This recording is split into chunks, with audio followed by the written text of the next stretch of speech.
Good morning. Here are the top stories for Wednesday, July 16th, 2025. In Washington, the House Oversight Committee is intensifying its investigation into former President Joe Biden's fitness to serve during his time in office. Committee Chairman James Comer has issued a subpoena compelling Annie Tomasini, a former White House Deputy Chief of Staff, to appear for testimony this Friday, July 18th. The move comes after Tomasini's counsel reportedly requested a formal subpoena, following an initial voluntary interview request made back in May. The committee's inquiry focuses on what Chairman Comer describes as an effort to understand who was making key decisions within the executive branch during the Biden administration. The investigation, which has been ongoing for nearly a year, gained new momentum following the release of the book Original Sin by journalists Jake Tapper and Alex Thompson. The book details alleged efforts by White House staff to conceal what they describe as the former president's cognitive decline.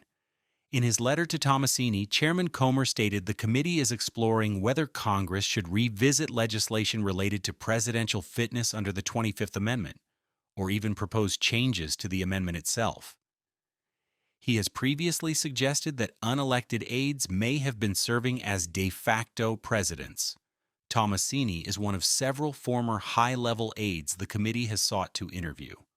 Former senior advisor Anthony Bernal was also subpoenaed after refusing to appear voluntarily, while former Domestic Policy Council Director Neera Tanden and former Deputy Director of Oval Office Operations Ashley Williams have already been interviewed by the committee.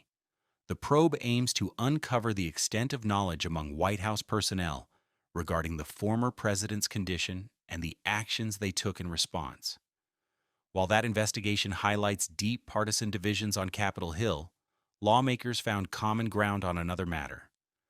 The House of Representatives voted unanimously yesterday to rename a nature preserve in Texas in honor of Jocelyn Nungaray, a 12-year-old girl who was killed in June of last year.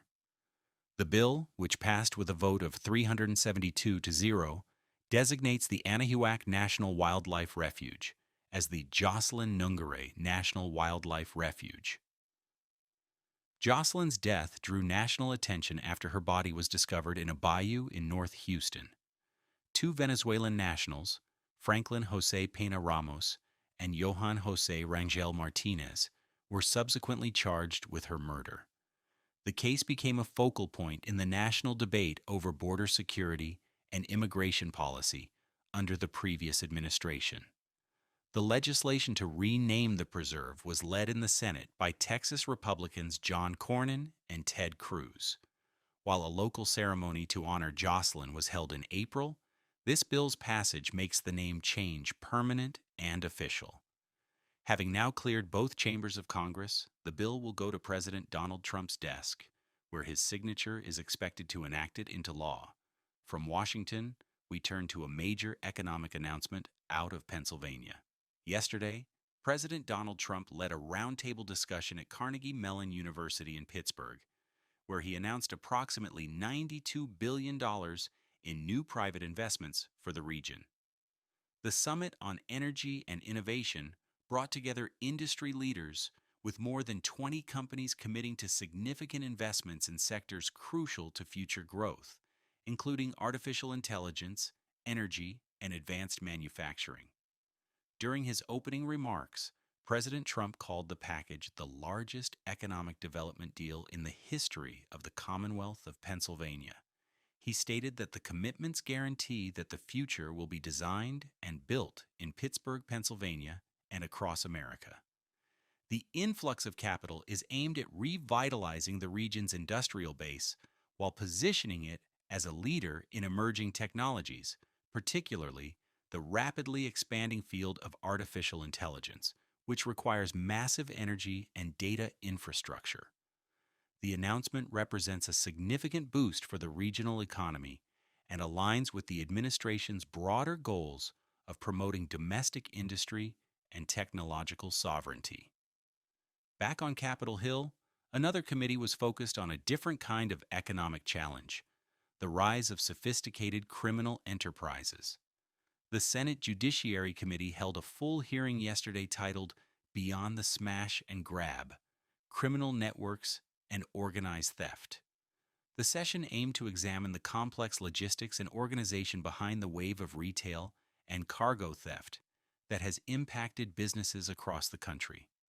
Lawmakers heard testimony from a panel of experts representing various facets of the issue. Witnesses included David Glaw, the CEO of the National Insurance Crime Bureau, who spoke on the insurance and data tracking side of the problem. Donna Lem, an executive at IMC Logistics, provided insight into how organized theft impacts the nation's supply chains. The retail perspective was offered by Scott McBride, the Chief Global Asset Protection Officer for American Eagle Outfitters, and representing the law enforcement and prosecution side was Summer Steffen, President of the National District Attorneys Association.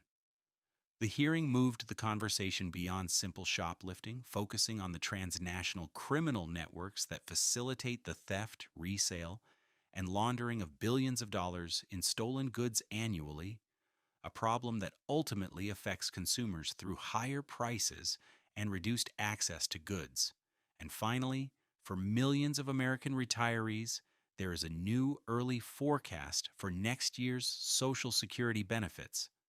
The Senior Citizens League, an influential advocacy group, has updated its projection for the 2026 Cost of Living Adjustment, or COLA. Based on the latest federal inflation data for June, the group now estimates that the 2026 COLA will be 2.6%.